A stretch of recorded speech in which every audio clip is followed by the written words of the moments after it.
Hello दोस्तों, आज हम यहाँ युग्मक जनन या गैमेटोजेनेसिस की प्रक्रिया का अध्ययन करने जा रहे हैं। परीक्षा की दृष्टि से यह एक बहुत ही महत्वपूर्ण टॉपिक है। जैसा कि हम जानते हैं कि आद्य जनन कोशिकाओं के द्वारा जननों में युग्मकों के निर्माण की प्रक्रिया को युग्मक जनन कहते हैं। The process of formation of gametes in the gonads by primordial germ cells is called gametogenesis. Gametogenesis दो प्रकार का होता है। फर्स्ट, शुक्र जनन, सेकेंड अंड जनन। शुक्र जनन को हम स्पर्मेटोजेनेसिस और अंड जनन को हम oogenesis की प्रक्रिया कहते हैं। आज हम स्पर्मेटोजेनेसिस या शुक्र जनन या शुक्राणु निर्माण की प्रक्रिया को पढ़ने जा रहे हैं। यह क्रिया यौवनावस्था में प्रारंभ हो जाती है। जैसा कि हम जानते हैं कि शुक्राणुओं का निर्माण वृषण में होता है। अब वृषण में ये किस जगह पर होता है? तो वृषण में कुछ जनन कोशिकाएं उपस्थित होती हैं जिनको हम स्पर्मेटोगोनिया कहते हैं, जिनमें शुक्र जनन की क्रिया के द्वारा शुक्राणुओं का निर्माण होता है।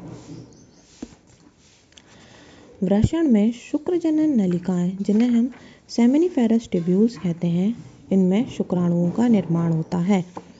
सेमिनिफेरस ट्यूब्यूल्स में शुक्राणु मात्र कोशिकाएं इनकी भीतरी परत में स्थित होती हैं। यहाँ हम शुक्राणुओं के निर्माण की अनुप्रस्थ काट दे रहे हैं, कृपया आप इन्हें देख सकते हैं। अब हम शुक्र जनन की क्रिया का विस्तृत अध्ययन करेंगे। जैसा कि आप देख सकते हैं कि शुक्र जनन की क्रिया के लिए प्राइमोर्डियल जर्म सेल्स, जो कि आपके सेमिनिफेरस ट्यूब्यूल्स की भीतरी कोशिकाओं में स्थित होती हैं, ये सेल्स आपस में समसूत्री विभाजन करती हैं। इसे हम इस तरह से समझ सकते हैं कि शुक्र जनन की क्रिया मुख्यतः दो चरणों में होती है। पहला स्पर्मेटेड का बनना और दूसरा स्पर्म का बनना, जो कि स्पर्मेटोजेनेसिस की क्रिया के द्वारा स्पर्म्स बनते हैं। तो होता यह है कि सबसे पहले जो आप ऊपर सेल देख रहे हैं 2n, ये 3 चरणों में प्रक्रिया को संपन्न करेगा। पहला गुणन प्रावस्था, दूसरा वृद्धि प्रावस्था और तीसरा परिपक्वन प्रावस्था। तो शुक्राणु मात्र कोशिकाएं, जो कि शुक्रजनक नलिकाओं की भीतरी परत में पाई जाती हैं, ये कोशिकाएं क्या करती हैं? समसूत्री विभाजन के द्वारा विभाजित होकर अपनी संख्या को केवल बढ़ाती हैं। समसूत्री विभाजन में कोशिकाओं की संख्या में वृद्धि होती है, वे अपने आप को दोगुना करती हैं, परंतु उनमें गुणसूत्रों की संख्या वही रहती है। तो उसके बाद प्रत्येक शुक्राणु मात्रक कोशिका द्विगुणित होती है और उसमें गुणसूत्र की संख्या उतनी ही रहती है। फॉर एग्जाम्पल, जैसे 46 गुणसूत्र हैं तो अगली कोशिकाओं में भी 46 गुणसूत्र ही पाए जाएंगे। अब शुक्राणु मात्रक कोशिकाएं क्या होती हैं? जब वो वृद्धि प्रावस्था में प्रवेश करेंगी, तब वो वृद्धि प्रावस्था में प्रवेश करेंगी तब वो अपने पोषण प्राप्त करेंगी। जैसे ही वृद्धि प्रावस्था में प्रवेश होगा उनका, तो वो पोषण प्राप्त करेंगी और अपने आकार को बढ़ा लेंगी और आकार में दुगनी हो जाएंगी। अब इन्हें हम प्राथमिक शुक्र जनन कोशिका कहते हैं। ये भी द्विगुणित होती है। अब जो शेष शुक्राणु मात्रक कोशिकाएं हैं, वो शुक्रजनक नलिकाओं के भंडार के रूप में स्थित रहती हैं। अब हम देख सकते हैं कि प्राइमरी शुक्रजनक जो कोशिका है, वो वृद्धि प्रावस्था में प्रवेश करके द्वितीयक शुक्राणुजनक कोशिका का निर्माण करती हैं। इनमें गुणसूत्रों की संख्या जो है वो आधी हो जाएगी। क्यों? क्योंकि अब ये वृद्धि प्रावस्था में प्रवेश करने के बाद इसमें अर्धसूत्री विभाजन फर्स्ट होगा। जब अर्धसूत्री विभाजन 1 होता है तो इनमें गुणसूत्रों की संख्या आधी हो जाती है। सेल्स संख्या में तो डबल होती हैं, परंतु उनमें गुणसूत्र आधे रह जाते हैं। अब ये सेल्स आगुणित सेल्स कहलाती हैं, मतलब द्वितीयक शुक्राणुजनक कोशिकाएं आगुणित होती हैं। अब इन द्वितीयक शुक्राणुजनक कोशिकाओं में अर्धसूत्री विभाजन द्वितीय होगा। अब जैसा कि हम जानते हैं कि अर्धसूत्री विभाजन द्वितीय जो है वो कैसा होता है? वो समसूत्री विभाजन के समान ही होता है।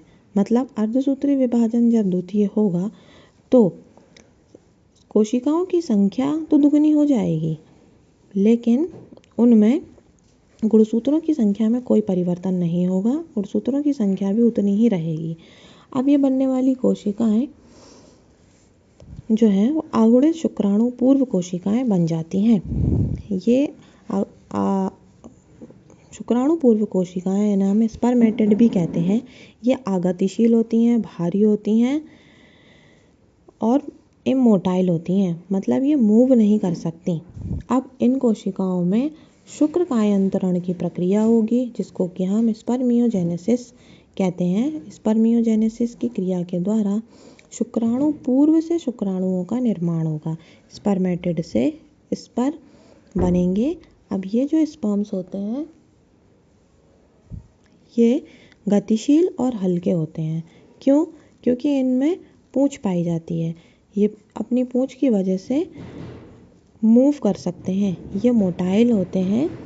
इस प्रकार शुक्र कायांतरण के बाद शुक्राणु के सिर सर्टोली कोशिका में धस जाते हैं और अंत में शुक्रजनक नलिका से मुक्त हो जाते हैं।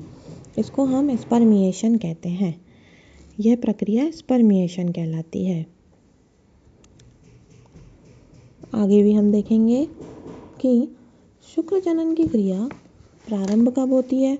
शुक्रजनन की क्रिया यौवनावस्था प्रारंभ होने पर शुरू हो जाती है और हाइपोथैलेमस द्वारा गोनेडोट्रोपिन हार्मोन का स्त्रावण बढ़ जाता है।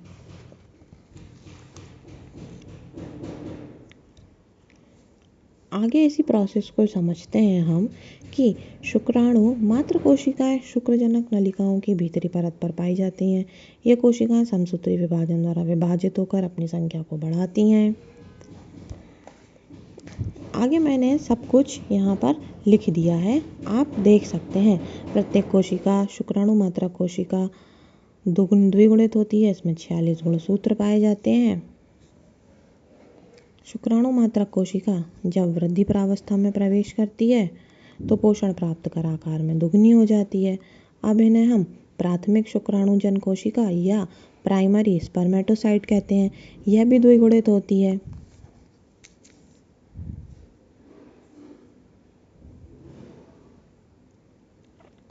शेष शुक्राणु मात्रक कोशिका शुक्रजनक नलिकाओं में भंडार के रूप में रहती हैं।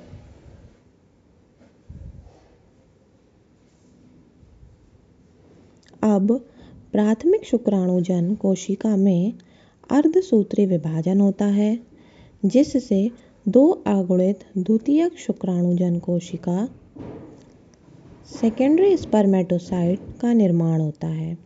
अतः इनमें केवल 23 गुणसूत्र पाए जाते हैं।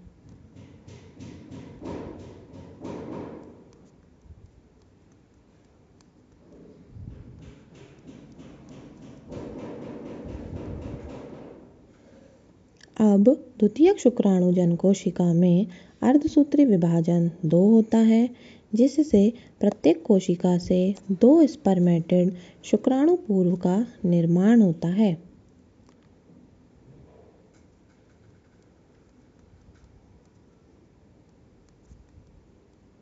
अर्थात एक द्विगुणित प्राथमिक शुक्राणुजन कोशिका से 4 अगुणित शुक्राणु पूर्व बनते हैं। शुक्र कायांतरण स्पर्मियोजेनेसिस की प्रक्रिया द्वारा शुक्राणु पूर्व से शुक्राणुओं का निर्माण होता है। शुक्र कायांतरण के द्वारा शुक्राणु के सिर सर्टोली कोशिका में धस जाते हैं और अंत में शुक्रजनक नलिका से मुक्त हो जाते हैं। इसे वीर्यसेचन कहते हैं। धन्यवाद। और इसी प्रकार के वीडियोस के लिए आप हमसे जुड़े रहें। आगे की